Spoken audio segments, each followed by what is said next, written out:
अस्सलाम वालेकुम की हाल है जी तुहाडा। उम्मीद है तुसीं ठीक होने आ। ते अज जिहड़ी मैं स्टोरी लैके आया ये बहुत वड्डा फ्रॉड है। मतलब एक इहो जिहे फ्रॉडिये दी स्टोरी है जिन्हें पाकिस्तान दे हज़ारां लोकां नूं लुटिया वा, लेकिन वो कानून दे शिकंजे चों भी बचिया रहिंदा। बचदा किवें आ वो तुहानूं एंड ते समझ आ जाएगी कहानी दे। कहानी शुरू हुंदी है जी ऑनलाइन तो। ऑनलाइन तो मुराद है कि अजकल मेरे बहुत सारे मजदूर भरा जिहड़े आ ना, जिवें कोई प्लंबर हो गया, कोई इलैक्ट्रीशियन हो गया, या किसी भी शोबे नाल तलक रखने वाले अपना जिहड़ा डाटा ना वो मोबाइल के उत्ते मुख्तलिफ ऐपां दे उत्ते अपलोड करदे आ, ताकि लोग उन्हां नूं सर्च करके ते ऑर्डर देन ते वो जाके काम कर सकन। इस तरह ही एक साडे बहुत ही प्यारे जे रिजवान नामी दोस्त जिहड़े कि इस्लामाबाद प्लंबरी का काम करते सीगे। हुण वो प्लंबर अपने काम च मशगूल सीगा, अपने बीवी बच्चों वास्ते एक अच्छा रोजगार बना रहा सीगा। ते उन्हें गूगल के उत्ते अपने ना डाटा रखा सीगा कि इस तरह मतलब नंबर शंबर हर शै दित्ती सीगी। हुंदा की आ, एक दिन वो बैठा हुंदा, उन्होंने एक कॉल आउंदी आ, कॉल वजदी है, सुनदा हैलो, सारे मुकालमे हुंदे आ। हुण कॉल करने वाला बंदा कहंदा जी फलां बंदा बोल रहे हो तुसीं रिजवान साहब? वो कहंदा हाँ जी। वो कहंदा रिजवान साहब मैं फलां सेठ जिहड़ा ना भावलपुर दा नवाब ओहदा सैकटरी बोल रहा। वो हुण रिजवान एकदम शौक हो जाता, यार ये की मैनू फलां नवाब के सैकटरी का फोन आ गया। ठीक है जी, हाँ जी सैकटरी साहब दसो जी की हुक्म आ। साडे नवाब साहब ने एक सोसाइटी बनाई है जिहदे विच घट तो घट 50-60 जिहड़े ना मकान इस टाइम ज़ेरे तामीर चल रहे आ। ਉਹਦੇ 'ਚ 200 मकान बनना टोटल ਤੇ 50-60 ਚੱਲ ਰਹੇ ਆ। ਤੇ ਮੈਂ ਤੁਹਾਨੂੰ ਦੇਖਿਆ ਨੈਟ ਤੇ ਤੁਹਾਡਾ ਬਹੁਤ ਅੱਛਾ ਕੰਮ ਚੱਲ ਰਿਹਾ ਤੇ ਮੈਂ ਤੁਹਾਡੇ ਨਾਲ ਮੁਲਾਕਾਤ ਵੀ ਕਰਨਾ ਚਾਹੁੰਦਾ ਤੇ ਤੁਹਾਨੂੰ ਇਸ ਕੰਮ ਦੇ ਬਾਰੇ 'ਚ ਅਗਾਈ ਕਰਨਾ ਚਾਹੁੰਦਾ। ਅਗਰ ਤੁਸੀਂ ਇਹਨੂੰ ਕਰਨਾ ਚਾਹੋ ਤੇ ਤੁਹਾਡੀ ਰੋਜ਼ੀ ਰੋਟੀ ਚੱਲਦੀ ਰਹੇਗੀ ਤੇ ਵਿੱਚ ਕੁਝ ਮਾਮਲਾਤ ਮੇਰੇ ਆਪਣੇ ਵੀ ਆ ਜਿਹੜੇ ਮੈਂ ਤੁਹਾਡੇ ਨਾਲ ਸ਼ੇਅਰ ਕਰਨਾ ਚਾਹੁੰਦਾ, ਜਿਸ ਵਜ੍ਹਾ ਤੋਂ ਮੈਂ ਤੁਹਾਨੂੰ ਲੱਭਿਆ। ਮਤਲਬ ਇਹੋ ਜਿਹਾ ਪ੍ਰੋਗਰਾਮ ਬਣਾਉਂਦੇ ਆ ਕਿ ਅਗਲਾ ਬੰਦਾ ਸੋਚ ਹੀ ਨਹੀਂ ਸਕਦਾ ਯਾਰ ਇੱਥੇ ਕੋਈ ਫਰਾਡ ਵੀ ਹੋ ਜਾਏਗਾ। रिजवान ने कहा ठीक हो गया सर, मैं थोड़ा कम कर रहा, शामी वेला हो के मैं तुहानूं फोन करांगा तो फिर बह के कर लैंदे आ। उन्होंने कहा ठीक है। इस तो बाद रिजवान जो अपने काम में मशगूल हो गया, लेकिन वो बड़ा एक्साइटेड सीगा कि यार यह जो काम ने अगर मैनूं मिल गया ना तो मेरे हालात बदल जाएंगे। वो 200 मकान जोड़े बनने, 200 मकान ये कह लो कि ये शुरुआत सी जिहो जे उस बंदे ने उन्होंने ख्वाब विखाते भी 200 तो बाद होर सोसाइटियां भी बननियां नवाब साहब दियां ते तुसीं ते अमीर हो जाओगे। रिजवान ने टाइम ना काम खत्म किया तो अपने मुकर्ररा टाइम से जिन्ने बजे का उन्हें कहा मैं फोन करांगा तो फोन उन्हें करता। हुण सैकटरी साहब ने फोन चक्या तो शुरू च मुकालमा जिहड़ा हुंदा ना, जिथों तुसीं एक चीज़ नूं समझना कि बड़ा वो मजहबी जी गुफ्तगू शुरू हुंदी है। मजहबी गुफ्तगू हो के उहदे विच ओह दस्सिया जांदा कि यार इस तरह भी हुंदा, इस तरह भी हुंदा, यह चीज़ां। रिजवान जिहड़ा फुल इतमाद च आ जांदा। जदों इतमाद च आ जांदा तो फिर सैकटरी साहब पाउंदे अपनी कार्रवाई कि सैकटरी साहब रिजवान नूं दसदे, रिजवान भाई मैं ना ये तुहाडे कोलों कमीशन लेना 10% या 5%, एक तय हो जाता कि इन्ना कमीशन तुसीं मैनूं देना अपने प्रॉफिट चों। रिजवान सोचदा यार ये करोड़ां दा फायदा होना इहदे च मैनूं, ते कोई गल नहीं 2-4 लाख 10 लाख इहनूं भी दे देंगे जिहड़ा इहदा बनेगा। सैकटरी साहब कहंदे उन्होंने कि यार मैं तेनू ये प्रोजेक्ट सिर्फ इस वास्ते लैके दे रहा कि तू ना शहरों हैगा बाहर दा, ते जे मैं अपने शहर के बंदियां नूं ये प्रोजेक्ट लैके देवां तो उन्होंने कल नूं अगर नवाब साहब तक गल पहुँचाती तो मेरी तो सारी उम्र दी रोटियां खराब हो जानियां। नवाब साहब मैनू फारग कर देंगे, मैं तो किसी खाते का नहीं रहना, मैं तो जलील हो जाएगा पूरे इस इलाके दे विच, मैनू किसी ने रुड़ के घा नहीं पाउणा। हुण रिजवान बड़ा एक्साइटेड हो गया, उन्हें कहा यार वाकई बंदा बड़ा ठीक आ, सीधी गल करी जांदा आ। उन्हें कहा ठीक हो गया जी। हुण रिजवान दे नाल उन्हां दा टाइम बनिया ते उन्होंने कहा जी ए फलाने महीने काम शुरू होना वा, अगला मतलब मिस्त्री वाला ए उन्हां दे लैंटर शैंटर पै जाण ते उस तो बाद तुहानूं दसदे आ, तुसीं भी काम शुरू करना, लेकिन उस तो पहले तुसीं ना एक गेड़ा लाओ इत्थे साडे कोल। हुण रिजवान ने कहा ठीक है, तुसीं अपनी लोकेशन सेंड कर दिओ ते मैं आ जांदा। रिजवान हुण इस्लामाबाद निकलिया तो कोई 300 किलोमीटर उन्हें सफ़र किया। 300 किलोमीटर का सफ़र करके जो बस स्टैंड से उतरिया तो अगे उस शानो शौकत वाली गड्डियां खड़ियां, फार्चूनर एक खड़ी है जिहदे चों लैण आया उन्होंने सैकटरी, ते नाल 2 गड्डियां वैसे ही खड़ियां एक प्रोटोकोल सैकटरी का प्रोटोकोल, ताकि उन्होंने शक ना हो कि यार इत्थे कोई 2 नंबरी भी चल रही है। रिजवान नूं लै गए जी, लिजा के उन्होंने ਆਪਣੇ ਘਰ ਮਤਲਬ ਸੈਕਟਰੀ ਨੇ ਕਿਹਾ ਕਿ ਨਵਾਬ ਸਾਹਿਬ ਜਿਹੜੇ ਨਾ ਅੱਜ ਮੇਰੇ ਘਰ ਆ ਰਹੇ ਆ, ਇੱਥੇ ਤੁਹਾਡੀ ਮੁਲਾਕਾਤ ਹੋ ਜਾਏਗੀ ਤੇ ਨਾਲੇ ਮਾਮਲਾਤ ਵੀ ਤੈਅ ਹੋ ਜਾਣਗੇ। ਖਾਣਾ ਛਾਣਾ ਖਾਧਾ, ਖਾ ਕੇ ਹਟੇ ਤੇ ਪਤਾ ਲੱਗਾ ਜੀ ਨਵਾਬ ਸਾਹਿਬ ਵੀ ਆ ਗਏ ਆ। ਹੁਣ ਨਵਾਬ ਸਾਹਿਬ ਆ ਕੇ ਬਹਿ ਗਏ ਆ ਤੇ ਰਿਜ਼ਵਾਨ ਨੇ ਸਲਾਮ ਲਿਆ ਤੇ ਨਵਾਬ ਸਾਹਿਬ ਨੇ ਸਲਾਮ ਦਾ ਜਵਾਬ ਵੀ ਕੋਈ ਨਹੀਂ ਦਿੱਤਾ।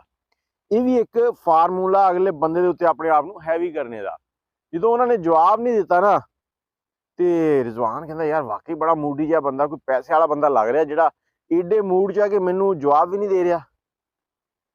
ਕਾਰੋਬਾਰੀ ਗੱਲਾਂ ਸ਼ੁਰੂ ਹੋ ਗਈਆਂ, ਜਿਹੜਾ ਠੇਕਾ ਸੀਗਾ ਕੰਮ ਦਾ ਉਹ ਵੀ ਗੱਲਾਂ ਸ਼ੁਰੂ ਹੋਈਆਂ ਤੇ ਸੈਕਟਰੀ ਨੇ ਰਿਜ਼ਵਾਨ ਨੂੰ ਪਹਿਲਾਂ ਹੀ ਸਮਝਾਇਆ ਸੀਗਾ ਕਿ ਤੂੰ ਇਸ ਤਰ੍ਹਾਂ ਗੱਲਾਂ ਕਰਨੀਆਂ ਤੇ ਇਹ ਚੀਜ਼ਾਂ ਇੱਥੇ ਰੱਖਣੀਆਂ। ਮੈਂ ਉਹਨਾਂ ਨੂੰ ਸਮਝਾਇਆ ਵੀ ਇੰਨੇ 'ਚ ਹੀ ਲੱਭਣਾ ਬੰਦਾ, ਤੂੰ ਇਸ ਤੋਂ ਥੱਲੇ ਨਹੀਂ ਆਉਣਾ। ਹੁਣ ਰਿਜ਼ਵਾਨ ਮੁਤਮਈਨ ਸੀਗਾ ਕਿ ਸੈਕਟਰੀ ਸਾਹਿਬ ਮੇਰੇ ਨਾਲ ਫੇਅਰ ਆ ਕਿਉਂਕਿ ਮੈਂ ਇਹਨਾਂ ਨੂੰ ਕਮਿਸ਼ਨ ਦੇਣਾ ਤੇ ਮੈਨੂੰ ਇਸ ਜਗ੍ਹਾ ਤੋਂ ਥੱਲੇ ਨਹੀਂ ਆਉਣਾ, ਇਸ ਤੋਂ ਰੇਟ ਥੱਲੇ ਨਹੀਂ ਦੇਣਾ। ਗੱਲ ਛਲ ਹੋ ਗਈ, ਰੇਟ ਤੈਅ ਹੋ ਗਿਆ। ਜਦੋਂ ਰੇਟ ਤੈਅ ਹੋ ਗਿਆ, ਓਕੇ ਹੋ ਗਿਆ, ਤਾਂ ਹੁਣ ਨਵਾਬ ਸਾਹਿਬ ਉੱਠੇ ਆ, ਉੱਠ ਕੇ ਆਏ ਤੇ ਰਿਜ਼ਵਾਨ ਸਾਹਿਬ ਨਾਲ ਮੁਸਾਫਾ ਵੀ ਕੀਤਾ, ਸਲਾਮ ਦੁਆ ਮਤਲਬ ਗਲੇ ਵੀ ਮਿਲੇ। ਠੀਕ ਹੈ ਜੀ, ਹੁਣ ਰਿਜ਼ਵਾਨ ਪੱਕਾ ਹੋ ਗਿਆ ਕਿ ਵਾਕਈ ਯਾਰ ਨਵਾਬ ਨਵਾਬ ਆ। ਨਵਾਬ ਉਹਨਾਂ ਨੇ ਜਿਹੜਾ ਸੀ ਨਾ ਪਾਇਆ, ਵਾਵਾ ਉੱਚਾ ਲੰਮਾ ਕੱਦ ਤੇ ਗੋਰਾ ਚਿੱਟਾ ਨੌਜਵਾਨ। ਉਸ ਤੋਂ ਬਾਅਦ ਨਵਾਬ ਸਾਹਿਬ ਨਿਕਲ ਗਏ, ਠੀਕ ਹੈ ਯਾਰ ਮੈਂ ਜਾ ਰਿਹਾ ਕੰਮ ਤੇ ਤੁਸੀਂ ਬੈਠੋ। ਉਹ ਹੁਣ ਬੈਠੇ ਆ, ਖਾਣਾ ਛਾਣਾ ਤੇ ਖਾ ਚੁੱਕੇ ਸੀ, ਗੱਲਾਂ ਸ਼ੁਰੂ ਹੋ ਗਈਆਂ। ਹੁਣ ਇਹ ਗੱਲਾਂ ਕਰਨ ਤੋਂ ਬਾਅਦ ਉਸ ਟਾਈਮ ਸੈਕਟਰੀ ਨੇ ਕਿਹੜਾ ਖੇਲ ਖੇਲਿਆ ਜਿੱਥੋਂ ਰਿਜ਼ਵਾਨ ਚੰਗੀ ਤਰ੍ਹਾਂ ਫਸ ਗਿਆ। ਉਹਨੇ ਕੋਲ ਪਈ ਕੁਰਾਨ ਪਾਕ ਚੁੱਕ ਕੇ ਤੇ ਸਾਹਮਣੇ ਲਿਆਂਦੀ, ਉਹਨੂੰ ਕਹਿੰਦਾ ਰਿਜ਼ਵਾਨ ਇਹਦੇ ਤੇ ਹੱਥ ਰੱਖ ਕੇ ਮੈਨੂੰ ਹਲਫ ਦੇ ਕਿ ਜਿਹੜੀਆਂ ਤੇਰੀਆਂ ਮੇਰੀਆਂ ਗੱਲਾਂ ਹੋਈਆਂ ਉਹ ਤੇਰੇ ਮੇਰੇ ਵਿੱਚ ਹੀ ਰਹਿਣੀਆਂ। ਹੁਣ ਰਿਜ਼ਵਾਨ ਜਿਹੜਾ ਸੀਗਾ ਉਹ ਕਾਨੂੰਨੀ ਕੀ ਇਸਲਾਮੀ ਤੌਰ ਤੇ ਵੀ ਕਾਫੀ ਮੌਲਵੀਆਂ ਨੂੰ ਮਿਲ ਚੁੱਕਿਆ ਸੀਗਾ ਕਿ ਕਮਿਸ਼ਨ ਦੇਣਾ ਕੋਈ ਗਲਤ ਨਹੀਂ ਹੈਗਾ ਤੇ ਬਾਕੀ ਜਿਹੜੇ ਮੌਲਵੀ ਆ ਨਾ ਇਹਨਾਂ ਨੂੰ ਥੋੜਾ ਜਿਹਾ ਕੋਈ ਚਾਹ ਪਾਣੀ ਲਾ ਦਿਓ ਤੇ ਇਹ ਹਰ ਸ਼ੈ ਹੀ ਹਲਾਲ ਕਰ ਦਿੰਦੇ ਆ।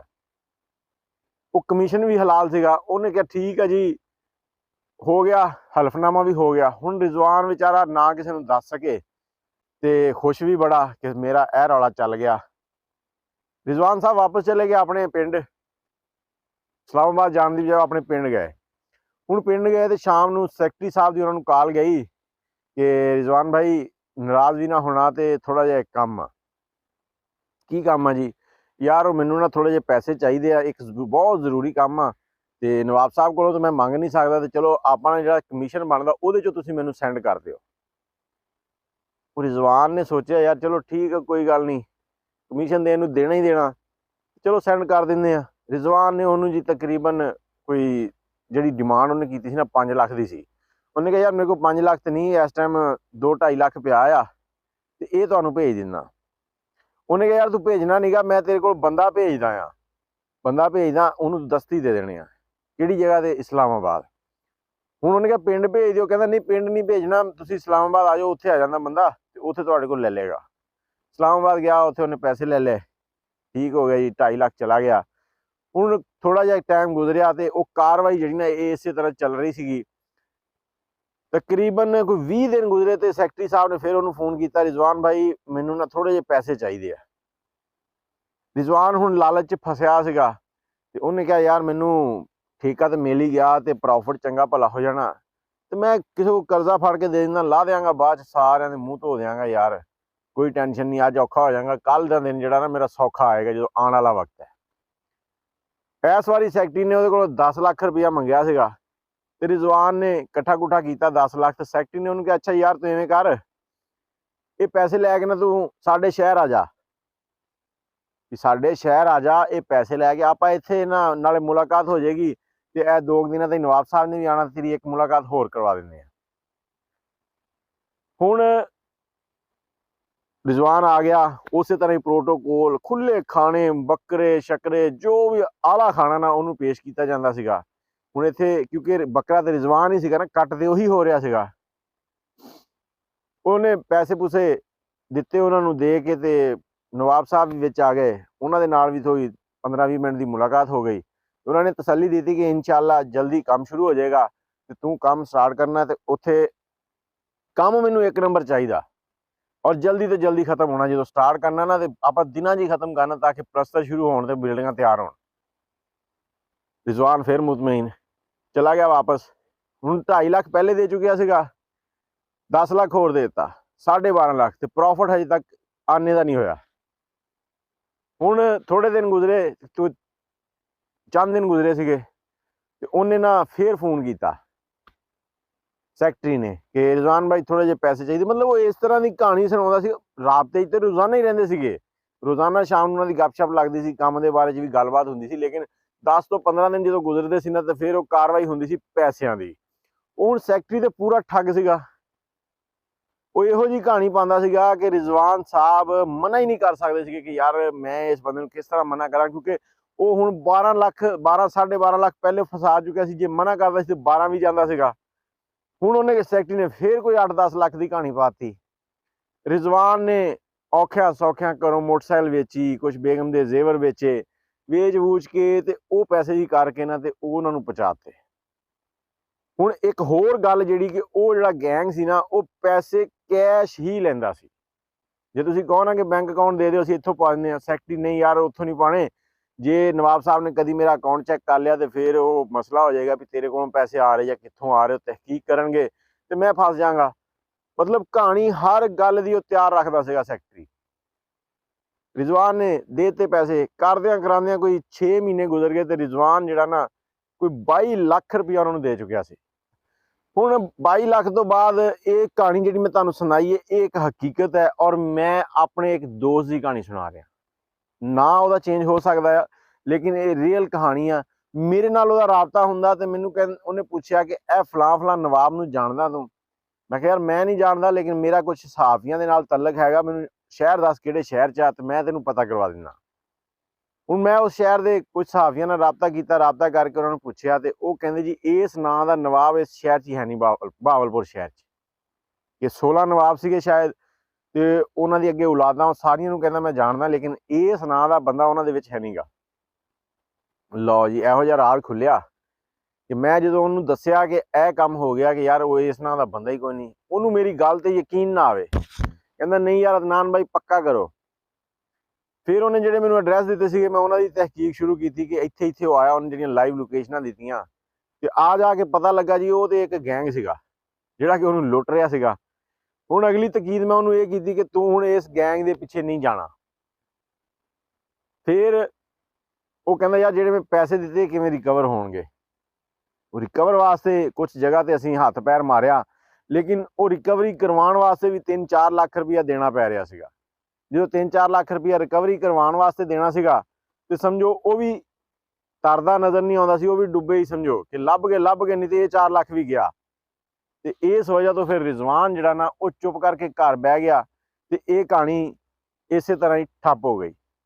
ਲੇਕਿਨ ਉਹਦੀਆਂ ਪਰੇਸ਼ਾਨੀਆਂ ਇੰਨੀਆਂ ਵੱਧ ਗਈਆਂ ਕਿ 22-22.5 ਲੱਖ ਰੁਪਇਆ ਉਹਦੇ ਸਿਰ ਤੇ ਕਰਜ਼ਾ ਆ, 3-4 ਨਿਆਣੇ ਆ, ਬੀਵੀ ਬੱਚੇ ਮਾਂ ਪਿਓ ਸਾਰੇ ਘਰ ਦੇ ਖਰਚੇ ਆ ਤੇ ਇਸ ਟਾਈਮ ਉਹ ਆਪਣਾ ਕੰਮ ਵੀ ਪੂਰੀ ਤਵੱਜੋ ਨਾਲ ਨਹੀਂ ਕਰ ਸਕਦਾ।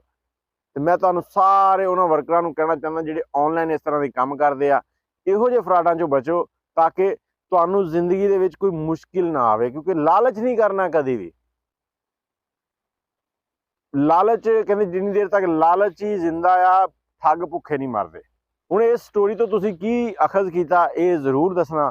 ਸਟੋਰੀ ਨੂੰ ਸ਼ੇਅਰ ਕਰਨਾ, ਸ਼ੇਅਰ ਕਰਕੇ ਤੇ ਆਪਣੇ ਦੂਸਰੇ ਭੈਣਾਂ ਭਰਾਵਾਂ ਦੋਸਤਾਂ ਨੂੰ ਇਹੋ ਜਿਹੀਆਂ ਵਾਰਦਾਤਾਂ ਤੋਂ ਮਹਿਫੂਜ਼ ਰੱਖੋ। ਤੇ ਇਹਦੇ ਨਾਲ ਹੀ ਮੈਨੂੰ ਇਜਾਜ਼ਤ ਦਿਓ, ਦੁਆਵਾਂ ਯਾਦ ਰੱਖਣਾ। ਅੱਲਾ ਹਾਫਿਜ਼।